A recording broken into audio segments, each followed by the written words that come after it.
When it comes to the meta genre in gaming, the Stanley Parable stands out as one of the top dogs, if not the top dog and the best example of it. The meta genre is kind of a tricky subject, as you can almost call every game ever made meta. I mean, it's hard to say that one FPS isn't meta compared to another one, or Doom isn't just making a meta statement on all FPSs, which, by the way, it is. However, when it comes down to it, when you call your game meta, there's certain things that you have to expect and have to perform on and deliver on to actually make it a meta game. That's where Icey comes in. Icey is a side-scrolling action-adventure game that also, quote-unquote, has a meta game hidden inside of it. Now, when the developer tells you there's a metagame hidden inside, of course, I scoffed at it. I thought, whatever, it's gonna be some little weird thing involving, oh, here's a weird commentary, kind of funny stuff. But trust me, this game is very much worth your time if you're looking for a strong metagame. Now, before I begin, I would like to say that I did actually beat this game completely. The only reason I decided not to do a review is because I feel like it will spoil the whole experience for people trying to get in, and that isn't fair of me. That's not fair to ruin a whole experience because I want to give a whole idea on this amazing game. So instead I decided to do a first view, and these are my first impressions of the game as I play them. When I first started playing Icey, it did feel a lot like Dust and Elysian Tale. Basically a side-scrolling beat-em-up. There were some power-up upgrades you can get. They were pretty flashy, the animation was smooth, it was nice looking. It felt a little flat, if that makes sense. I was a little confused where the whole metagame thing came in.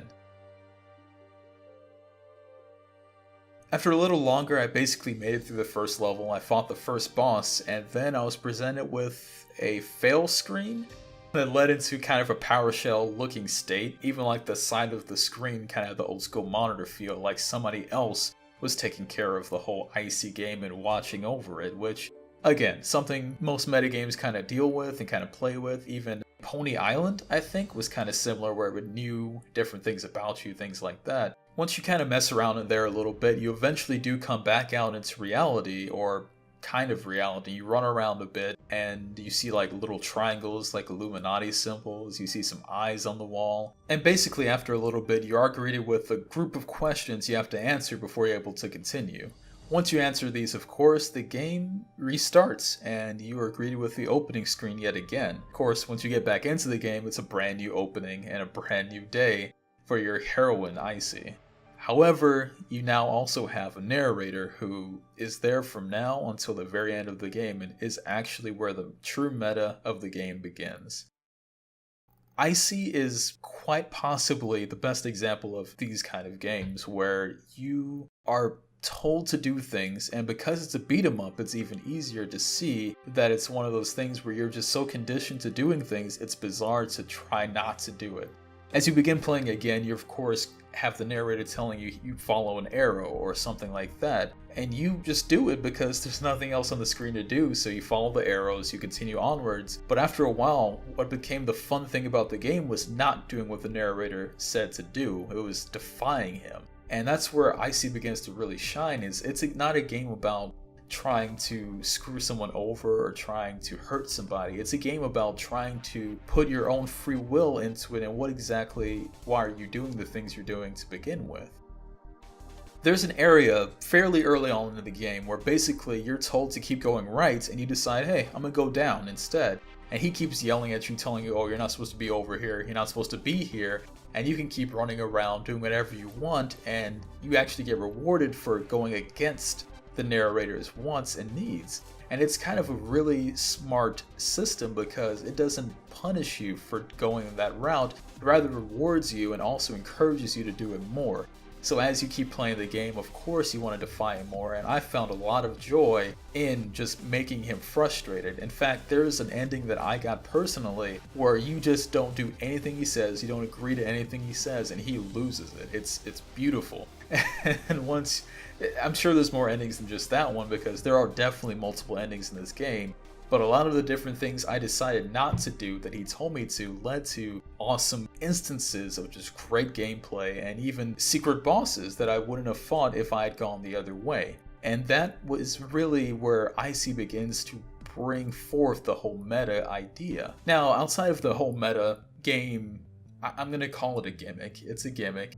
Outside of the whole metagame gimmick that it excels at, mind you, there's an actual really deep combat system within it.